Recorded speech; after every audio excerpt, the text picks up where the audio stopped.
continue our discussion of the education of Augie Merasty and begin on chapter 2, which is titled Hard Times. And that title, I think, gives us an indication of what's to come. So you've just finished the one chapter where he was talking about the kind and gentle authority figures, and so now we're moving into maybe some of the darker times that he experienced. Question number 1, what simile does Augie use to describe the playground? So you can find that simile on page 11, and you'll remember a simile is a comparison that uses like or as. So he describes the playground. He says, it felt so nice to get out of the enclosed playground. Most of the time we were forced to stay within the yard, which was surrounded by a high barbed wire fence. It felt like getting out of prison.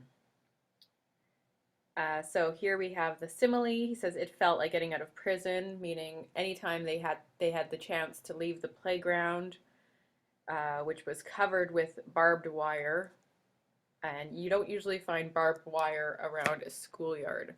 That would be, very dangerous for children. It's usually used on farms to keep animals inside a pen.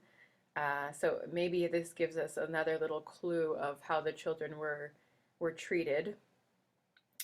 And he says it felt like getting out of prison, and that's basically what the school environment will become for Augie, is like a prison yard, and the children themselves treated as prisoners, as objects, and not given the freedom to enjoy their childhood as they were mistreated by the school authorities. So the simile there is describing a playground and using the simile of a prison to describe it. Question number 2, what behaviors were punished? Why did Augie not get to leave the school ground on field trips? So he says he recalls many times where he wasn't allowed to go on these field trips out of the playground. He says, I was detained and was not able to join the crowd going to these good times. If I was penalized for whispering during silence or poking someone in the ribs or swearing in Cree, as I did several times. So he's punished in this case if he's whispering, poking somebody, or swearing in Cree. So this also gives us a little more information about the behaviors that were punished. So if children spoke their home language, in this case for Augie, speaking Cree, swearing in Cree is a punishable behavior. So they did want to sort of remove any traditions or cultural connection to their families, and that included stripping the children away from their language and punishing them if they used their language. So in this case, Augie's punished for swearing and swearing in Cree, which he says he does several times. So he was often punished for that. And in this chapter, we get one of the harsher punishments when he recalls being made to walk in -40-degree weather with a fellow student in search of a lost mitten. So this is a minor offense, and this is something that, as children, we would all do at some point or another. Or if you have children, you can, relate to your child coming and losing a mitten. And you don't usually send the child back out in freezing weather to go search for it, but that's what the authority figures did to Augie and another school friend. So they were sent back out into the freezing weather just in search of their lost mitten. And he says, we were very nervous and scared all the way, as we were only about 11 or 12 years old at the time. And we saw some fresh wolf tracks 6 miles out of the lake. So they were the only protection they had. They were carrying a stick just in case an animal like a wolf came and attacked them.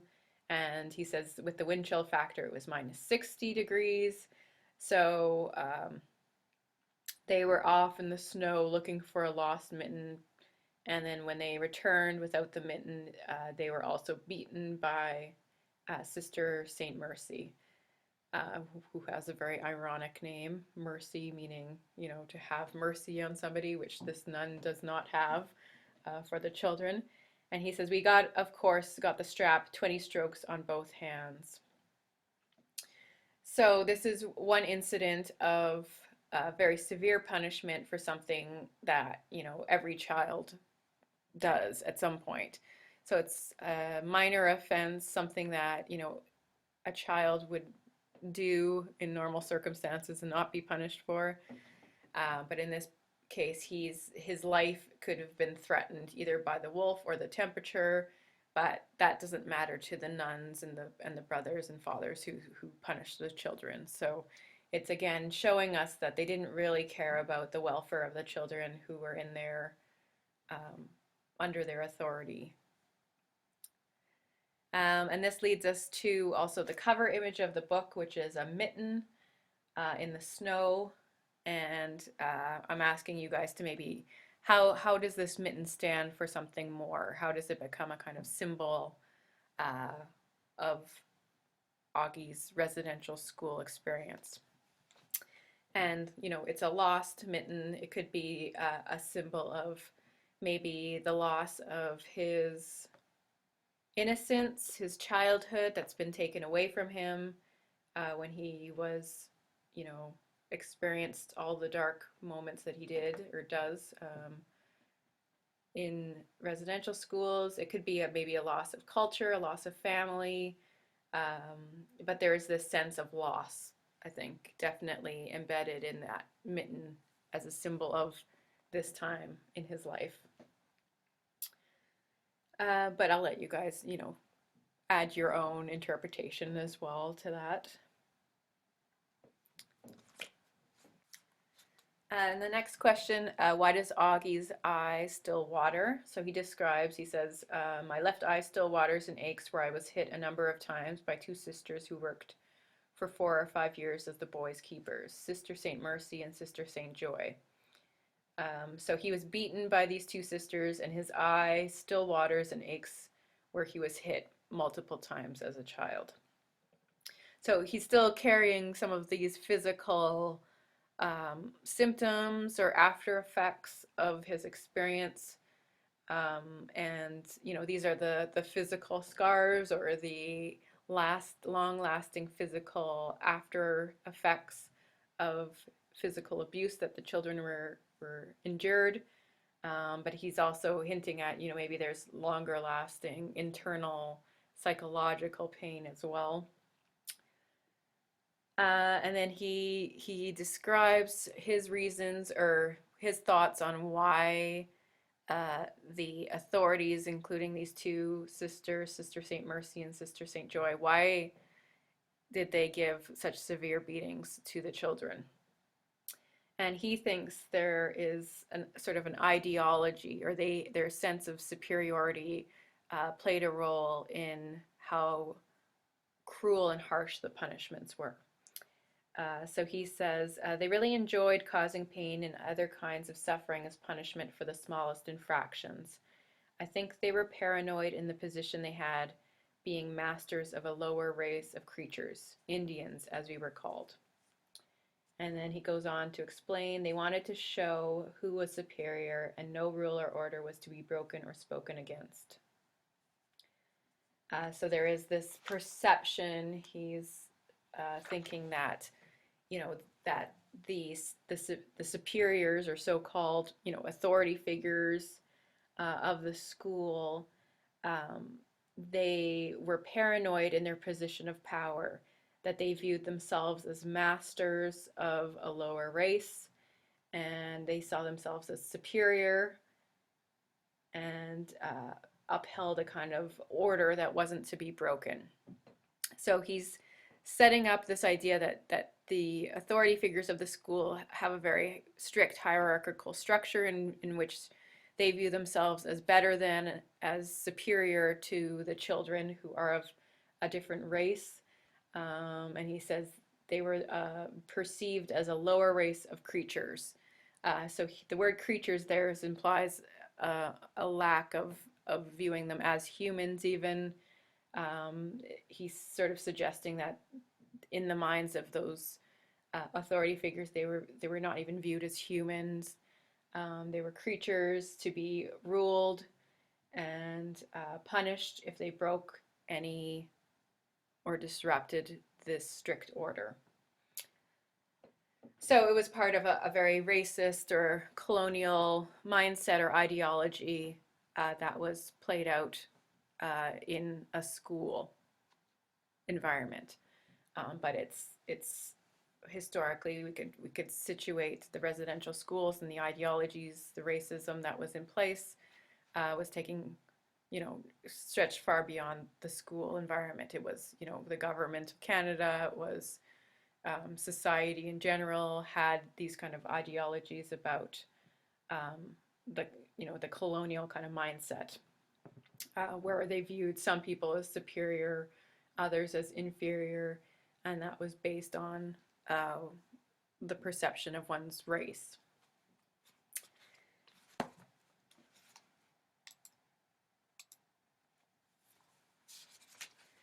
So again, he goes on to describe food and this idea of food as a kind of weapon or tool of this racism or colonialism can be understood when you see how different the food that's being served to the children than that which is served to the administrators. So he describes how the children were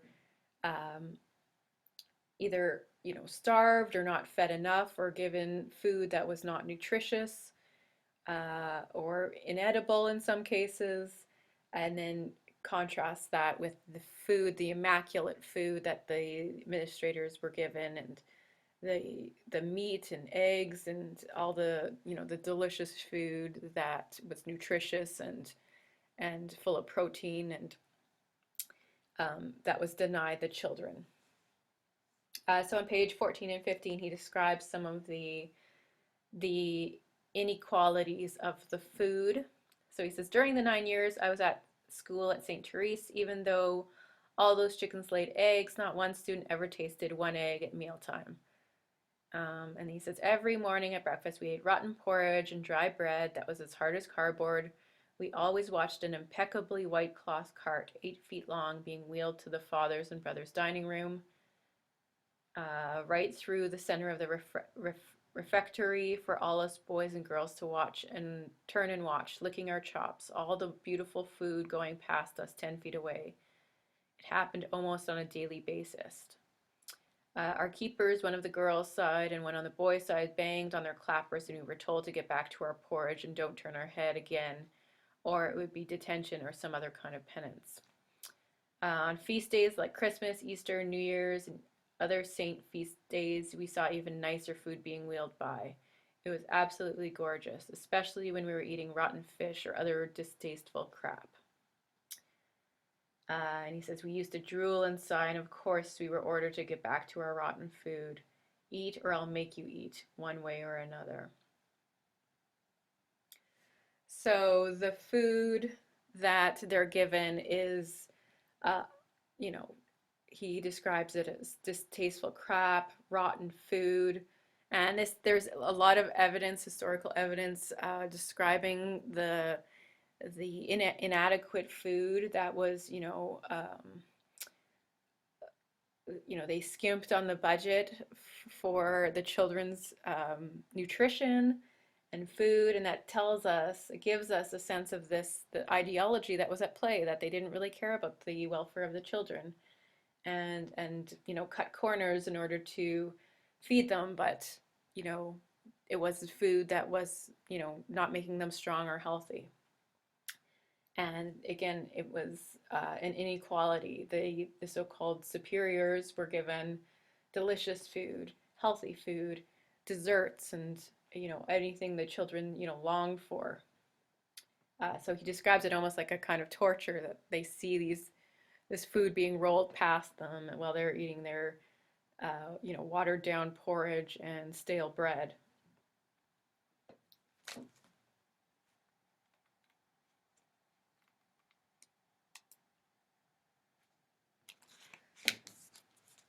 We also have a description of the hypocrisy that was part of the school system, and how the teachers and administrators would preach or say one thing and then act in a very contradictory way. So if you don't know what the definition of hypocrisy is, I suggest that you look up the term, make sure you understand what that means, and then we can look for examples in the text where hypocrisy is shown. So basically, hypocrisy or a hypocrite is somebody who uh, says one thing and then does the complete opposite, basically. So it's usually somebody who claims to have a very high moral standard or high sense of um, morality or belief of what's right and wrong, and then they go back against their own beliefs, or their own behaviors don't conform to what they're preaching about. So that's one kind of example. So the question is, what forms of hypocrisy did Augie witness from his superiors at the school, and how did they not practice what they preach? Page 15, he does um, discuss some of the ways that the school administrators would uh, show their hypocrisy. So he says, I always wondered why our keepers and teachers talked about Jesus, Mary, and Joseph and all the love they had for mankind, and Jesus being born in poverty, extreme poverty, and why we should try to emulate them and learn to take punishments for our wrongs to pay here on earth and not later in hell or purgatory. Apparently, they didn't know it was suffering enough to see all that beautiful food being wheeled by and only getting a smell of it. I know they never practiced what they preached, not one iota. Do to others what you want to do unto you. Be kind to others. Jesus will love you for it, and so on and so on and on and on. All the talking and preaching in church and classrooms. And what they did to us and how they administered their little regime did not mean a thing to them. They never really practiced what they preached, period. So he talks about, some of the hypocrisy of preaching about, loving one another and treating each other with kindness and doing unto others as you would have done unto you. So all of these kind of principles, moral principles of, Christianity, and yet they were treating the children inhumanely. They were punishing them brutally. They were, not feeding them the same foods that they were eating, and they weren't doing unto them as they would have done to them. So that's where he sees the hypocrisy there. And then he goes on to describe how there was another example of how they put on this sort of facade or fake front that they cared for the children when visitors came to the school. So he says, whenever there were visits of Bishop M. Lajeunesse, or visits from chiefs or members of council from any Indian reserve, they used to dress us in our best clothing, provide concerts, and serve us edible food. So they wanted to convey this picture that the school was a beautiful place and the children were very well taken care of, and that they were well loved and well fed, and that everything was immaculate. And he says, oh God, I used to think, what hypocrisy. Someone sure pulled the wool over their eyes, because that is how it was meant to look, and it happened time after time. So they were not treated in the same way when there was any guests or when someone came to the school to visit. They were, given nicer food and put on concerts. So it was all this kind of fake, false facade that the school administrators would put on. And he says, that's not really how it was in real life. We were fed the worst foods. We were beaten for minor disobedience. We were, denied, basic rights and freedoms. So he's saying there's a lot of hypocrisy going on here.